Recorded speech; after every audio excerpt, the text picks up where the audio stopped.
सिंह और आप देख रहे हैं तेजस भारत। समाजवादी पार्टी के प्रवक्ता राजकुमार भाटी द्वारा ब्राह्मण समाज को लेकर दिए गए विवादित बयान से प्रदेश की राजनीति में नया तूफान खड़ा हो गया है। पार्टी के भीतर ही इस बयान का विरोध देखने को मिल रहा है। विपक्षी दलों ने भी इसे मुद्दा बनाकर सपा पर निशाना साधना शुरू कर दिया है और सबसे तीखी प्रतिक्रिया सपा नेता भगत राम मिश्रा की ओर से सामने आई है, जिन्होंने राजकुमार भाटी के बयान को न सिर्फ केवल दुर्भाग्यपूर्ण बताया बल्कि ब्राह्मण समाज का अपमान भी करार दिया।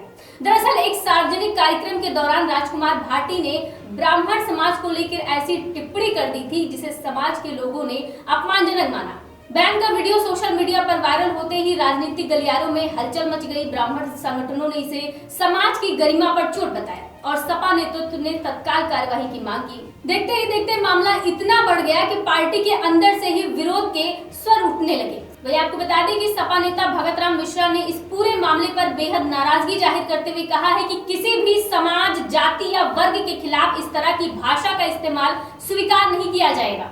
उन्होंने कहा है कि ब्राह्मण समाज ने हमेशा देश और समाज के निर्माण में महत्वपूर्ण भूमिका निभाई है और किसी भी राजनीतिक व्यक्ति को ऐसा बयान देने के पहले मर्यादा और जिम्मेदारी का ध्यान रखना चाहिए। भगत राम मिश्रा ने राजकुमार भाटी का बयान बेहद आपत्तिजनक और दुर्भाग्यपूर्ण बताया। समाजवादी पार्टी विचारधारा कभी भी किसी जाति विशेष के अपमान की इजाजत नहीं देता है।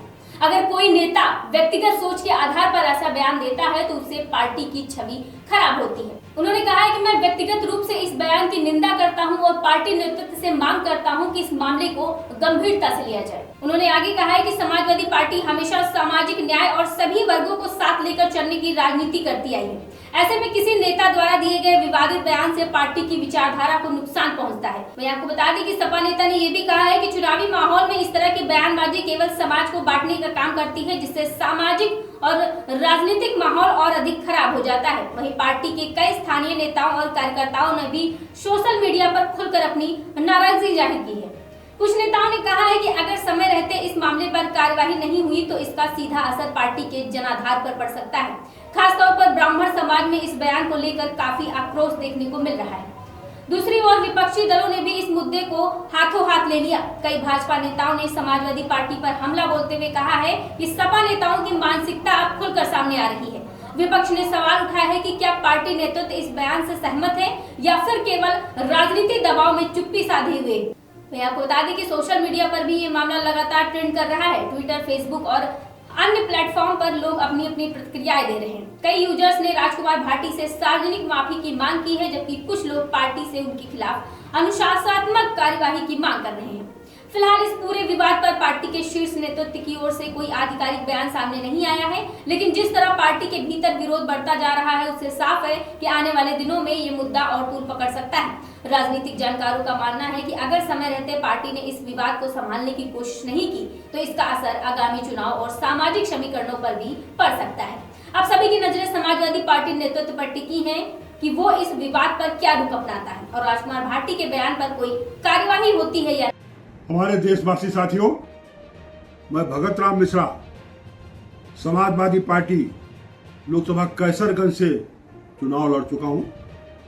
मैं आप लोगों से आज इस समय जो वितंडा बात चल रहा है राजकुमार भाटी को लेकर के, मैं सबसे पहले हाथ जोड़ के, हालांकि राजकुमार भाटी को मैं भी निंदा कर चुका हूं माफी मांगने के बाद, लेकिन हमारे सबसे बड़ी बात मैं ये अनुरोध करना चाहता हूं कि जो सनातनी हमारे ब्राह्मण समाज को जो अपने को अगुआ बताते हैं वो है भी विद्वान है, तो उनको पहले समझ लेना चाहिए कि हमारे शास्त्रों में, हमारे सनातन में सबसे पहला जो अग्रणी हथियार हमारे ब्राह्मण समाज का है वो दूसरे को माफ करना और क्षमा करना। बहुत ताजा उदाहरण मैं आपको बता दे रहा हूं। गुरु वशिष्ठ के बड़े लड़के मुनि शक्ति को कल्पमास मात करके एक राक्षस ने जो है उनके लड़के को खा लिया, अपना भोजन बना लिया, मार दिया। और मारने के बाद उनकी मां पत्नी उनकी गर्भवती थी मुनि शक्ति की, जिससे बाद में मुनि पाराशर पैदा हुए और पाराशर को जो है उन्होंने पूरी राक्षस समाज को मारना यज्ञ करके प्रारंभ कर दिया। लेकिन गुरु वशिष्ठ ने कहा कि इनको क्षमा कीजिए और तत्काल मुनि पाराशर ने अपने जो पिता के हत्यारे थे उस समाज को क्षमा कर दिया। ये हमारी हैसियत है, ये हमारी ताकत है। अगर हम उसको भूल जाएंगे तो भाजपा आज की तारीख में ब्राह्मण समाज की हैसियत खत्म कर देना चाहती है। मैं यहाँ कर, अब क्योंकि इस समय हमारे राष्ट्रीय अध्यक्ष अखिलेश यादव बोले हैं कि साहब हम पैर निकालेंगे तो पूछ करके निकालेंगे, अंदर करेंगे तो निकालेंगे, चलेंगे, यानी ब्राह्मणों का वो आह्वान करते जब भारतीय जनता पार्टी ने देखा तो कहा कम से कम ब्राह्मणों की दशा में खड़ी कर दो कि ब्राह्मण कहीं का बाकी ना बचे। यह लड़ाई आपकी चल रही है, इसको दिमाग में रखिएगा।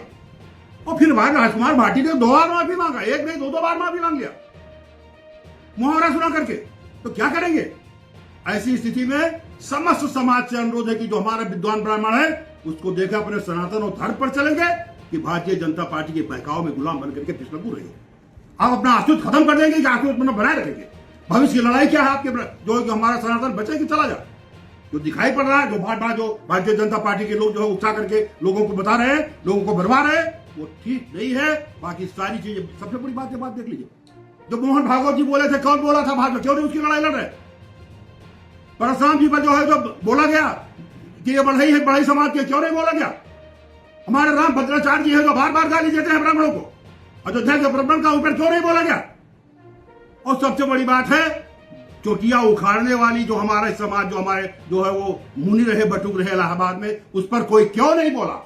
उस पर केवल और केवल समाजवादी पार्टी के भगत राम मिश्रा बोले हैं। मैं तीनों वीडियो आज की तारीख में जारी करता हूं कि बोलने वाला ऐसा नहीं कोई नहीं है, भगत राम मिश्रा है जो बोले हैं। और समाजवादी पार्टी नहीं, पूरा ब्राह्मण की ओर सच बोलता है वही ब्राह्मण है, और झूठ करता है दूसरे के बहकावे पर करता है। अब उसको हम कैसे कहें, वो भी है, लेकिन समाज को विघटन करने की ताकत जो है वो निंदनीय है। समाज को जोड़ने की ताकत जो है वो ही जो है अभिनव करने वाली है, अभिनंदन करने वाली है। किस ताकत पर चलेंगे फैसला आपका है। बहुत बहुत धन्यवाद। जय हिंद, जय भारत।